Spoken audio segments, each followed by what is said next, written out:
Hi guys, as promised I'm back with the review of my C5. It's been over 9 months since I've been driving this around and I'm happy to sort of share some of my reviews with you. I would also like to thank all of you all who viewed my site and provided their feedback on the site. You know, it was heartening to see that my site had actually hit about 12,000 users. I'm really looking forward to more action on that site. From a review perspective, I think it's been a good investment. As you can see, I have added I have rather replaced the silencer with an angular silencer, which sort of gets very integrated with the overall bike look. You know, it gives it that unique integrated appeal. And then of course, as you would notice in the later half of the video, you would also see hear the sound of the thumb, so it's much deeper, which is good. The other thing you'd notice is that the seating has been changed. So I've removed the classic seating and replaced it with Thunderbird seating, which is at least for me it appealed more, and I also thought that from an overall ride point of view it was much more comfortable. It's an integrated seat, as you can see.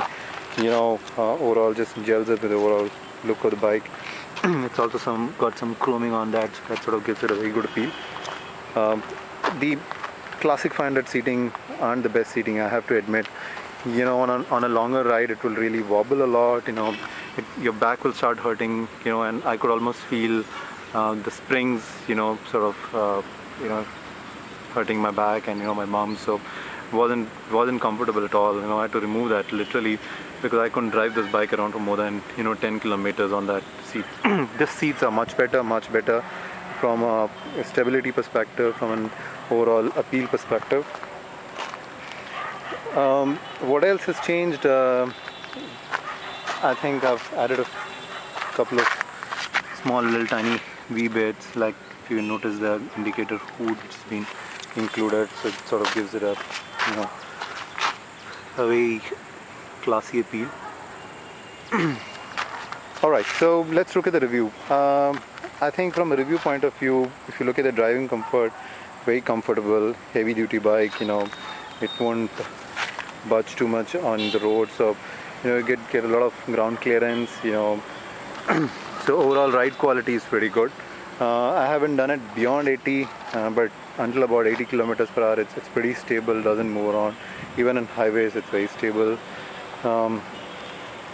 The electric start as a feature is very good.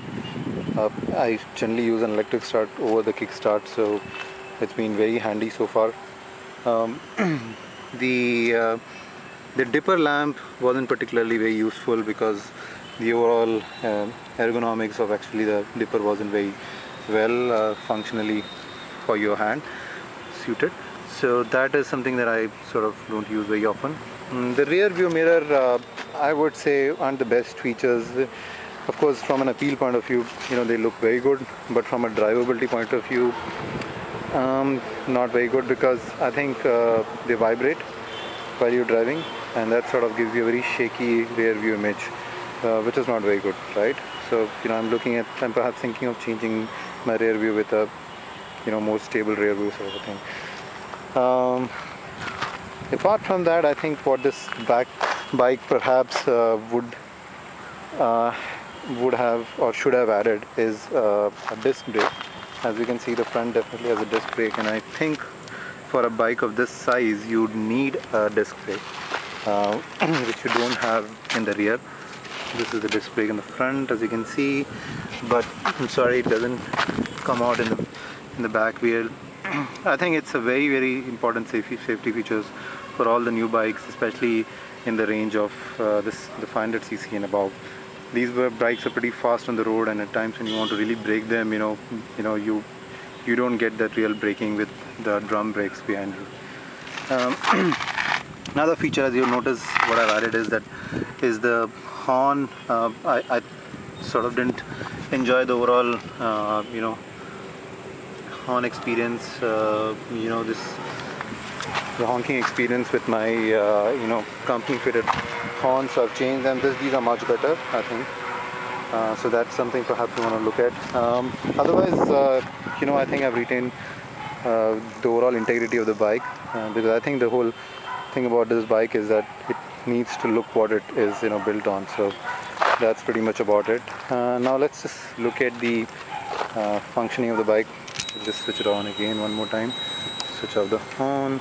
Let me just switch on the engine.